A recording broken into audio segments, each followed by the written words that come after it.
Assalamualaikum warahmatullahi wabarakatuh. Perkenalkan, nama saya Rizka Fairuz Ramadanti dari kelas 11 5. Di sini saya akan menjelaskan ringkasan materi pada bab 1 yaitu tentang Pancasila. Pada unit 1 membahas peta pemikiran pendiri bangsa tentang Pancasila. BPUPKI merupakan singkatan dari Badan Penyelidik Usaha-Usaha Persiapan Kemerdekaan Indonesia atau nama lainnya adalah Dokuritsu Junbicho Sakai. BPUPKI adalah badan hukum yang dibentuk pada masa pendudukan Jepang di Indonesia pada 29 April 1945, serta diangkatnya Dr. Kanjeng Raden Tumenggung Rajimanwedo-Diningrat sebagai ketua. Badan ini bertugas untuk melakukan penyelidikan dan persiapan dalam rangka mendapatkan pendapat dan usulan rakyat Indonesia terkait perumusan kemerdekaan. Sidang BPUPKI digelar 2 kali. Sidang pertama dilakukan pada 29 Mei sampai 1 Juni 1945 di Gedung Chuo Sangiin di Jalan Pejambon 6, Jakarta, atau sekarang dikenal dengan Gedung Pancasila. Sidang dibuka pada tanggal 28 Mei 1945 dan pembahasan dimulai pada tanggal 29 Mei 1945. Pada sidang pertama membahas tentang dasar negara. Sidang kedua BPUPKI digelar pada 10 sampai 17 Juli 1945. Pada sidang kedua ini BPUPKI membahas tentang konstitusi Undang-Undang Dasar 1945. Pada sidang BPUPKI yang pertama, terdapat tokoh-tokoh yang menyumbangkan pendapat tentang usulan dasar negara, antara lain Mr. Muhammad Yamin, Mr. Supomo, dan Insinyur Soekarno. Berikut isi usulan Mr. Muhammad Yamin pada 29 Mei 1945. 1. Peri kebangsaan. 2. Peri kemanusiaan. 3. Peri ketuhanan. 4. Peri kerakyatan. 5. Kesejahteraan rakyat. Berikut isi usulan Mr. Supomo pada 31 Mei 1945. 1. Persatuan. 2. Kekeluargaan. 3. Keseimbangan lahir dan batin. 4. Musyawarah. 5. Keadilan rakyat. Berikut ini usulan Insinyur Soekarno pada 1 Juni 1945. 1. Kebangsaan Indonesia. 2. Internasionalisme atau perikemanusiaan. 3. Mufakat atau demokrasi. 4. Kesejahteraan sosial. 5. Ketuhanan. Setelah bermusyawarah, sidang BPUPKI sepakat menjadikan Pancasila sebagai nama dasar negara Indonesia. Pada 1 Juni 1945, inilah ditetapkan sebagai hari lahirnya Pancasila. Panitia 9 merupakan panitia kecil yang dibentuk oleh Badan Penyelidikan Usaha-Usaha Persiapan Kemerdekaan Indonesia BPUPKI. Panitia kecil ini dibentuk pada akhir sidang Badan Penyelidik Usaha-Usaha Kemerdekaan Indonesia atau BPUPKI pada 22 Juni 1945.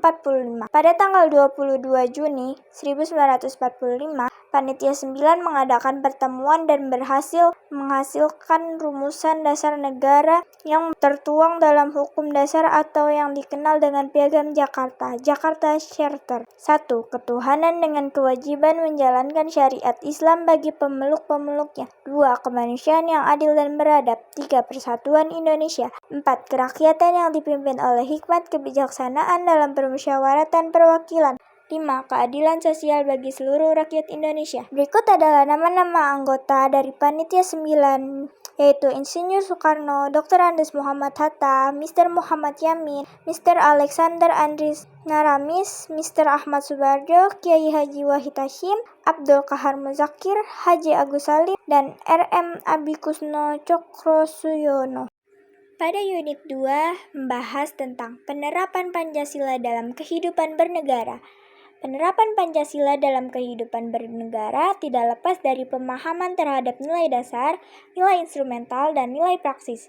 Ketiga nilai ini harus saling tersinkronisasi dan tidak bertentangan. Yang pertama, nilai dasar berarti nilai kebenaran absolut yang tidak akan berubah seiring dengan perkembangan zaman. 2. Nilai instrumental maknanya adalah nilai dari penjabaran Pancasila yang disesuaikan dengan konteks zaman dan perkembangannya. 3. Nilai praksis merupakan nilai yang terdapat penerapan Pancasila, baik yang tertulis maupun tidak. Pada praktiknya, nilai instrumental dan nilai praksis harus mengacu dan tidak boleh bertentangan dengan nilai dasar. Nilai praksis tidak boleh bertentangan dengan nilai instrumental. Wujud dari nilai instrumental tersebut berupa undang-undang dan peraturan pemerintah.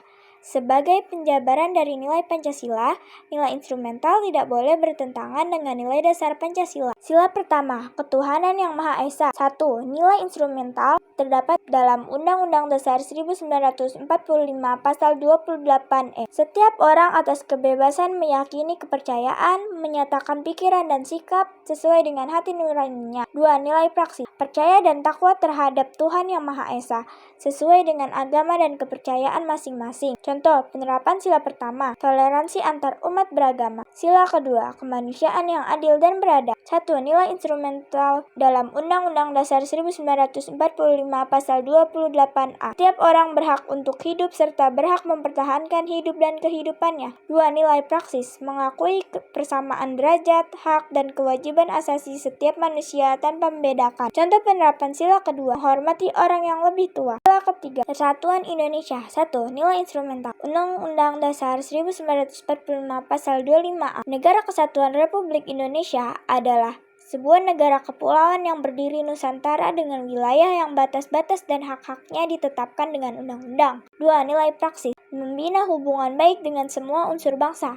Contoh penerapan sila ketiga, saling menghargai satu sama lain. Sila keempat, kerakyatan yang dipimpin oleh hikmat kebijaksanaan dalam permusyawaratan perwakilan. 1. Nilai instrumental Undang-Undang 1945 Pasal 3, Majelis Permusyawaratan Rakyat berwenang mengubah dan menetapkan Undang-Undang Dasar. 2. Nilai praksis, menghargai hasil musyawarah. Contoh penerapan sila keempat, tidak memaksakan kehendak. Dan yang terakhir sila kelima, keadilan sosial bagi seluruh rakyat Indonesia. 1. Nilai instrumental Undang-Undang Dasar 1945 Pasal 33, perekonomian disusun sebagai usaha bersama berdasar atas asas kekeluargaan. 2. Nilai praksis, menjaga keseimbangan antara hak dan kewajiban. Contoh penerapan sila kelima, membantu teman yang sedang kesulitan. Unit 3, peluang dan tantangan penerapan Pancasila dalam kehidupan global. Perkembangan teknologi informasi memiliki dampak positif sekaligus tantangan bagi eksistensi ideologi Pancasila. Dengan segala kemudahan akses informasi, menjadikan banyak ideologi yang tidak sejalan dengan Pancasila dapat dengan mudah masuk ke masyarakat Indonesia. Contohnya, radikalisme, ekstremisme, terorisme, dan konsumerisme yang mengancam persatuan Indonesia. Kata radikalisme seringkali diidentikan dengan ekstremisme.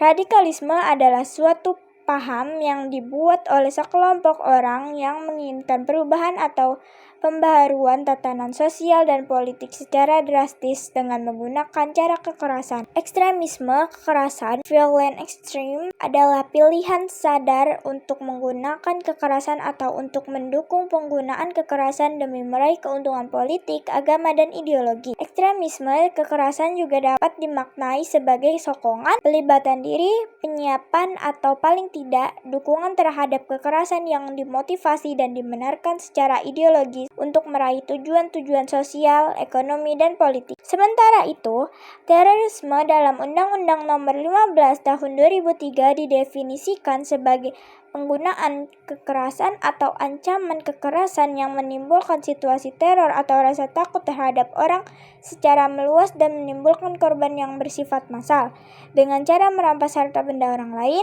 yang mengakibatkan kerusakan atau kehancuran objek-objek vital strategis, lingkungan hidup, fasilitas publik, dan fasilitas internasional. Konsumerisme adalah paham terhadap gaya hidup yang menganggap barang-barang mewah sebagai ukuran kebahagiaan, kesenangan, dan sebagainya. Dapat dikatakan pula konsumerisme adalah gaya hidup yang sifatnya tidak hemat. Pada era digital, setiap orang dapat menjadi produsen sekaligus konsumen informasi. Dalam situasi saat ini, masyarakat mengalami kesulitan untuk mendapatkan informasi yang valid dikarenakan yang banyak beredar adalah hoax dan post-truth yang dapat mengancam keutuhan bangsa Indonesia. Hoax yaitu informasi yang dibuat-buat atau direkayasa untuk menutupi informasi yang sebenarnya. Dengan kata lain, hoax diartikan sebagai upaya pemutarbalikan fakta menggunakan informasi yang seolah-olah meyakinkan akan tetapi tidak dapat diverifikasi kebenarannya. Dampak lanjutan dari beredarnya hoax tersebut membawa kita pada suatu kondisi yang disebut post-truth pasca kebenaran. Dalam kamus Oxford, makna post-truth adalah dikaburkannya publik dari fakta-fakta objektif objektif. Post-truth adalah kondisi di mana fakta objektif tidak lagi memberikan pengaruh besar dalam membentuk opini publik, tetapi ditentukan oleh sentimen dan kepercayaan. Dalam anggapan mereka, kebenaran itu adalah hal-hal yang disampaikan berulang-ulang sekalipun salah. Sebagai warga Indonesia yang menjunjung tinggi nilai-nilai Pancasila, kita juga tidak terlepas dari peran sebagai warga dunia yang menuntut kita harus mampu bersaing di kancah global dengan cara membekali diri agar memiliki sejumlah kecakapan seperti literasi dasar, kompetensi, dan karakter.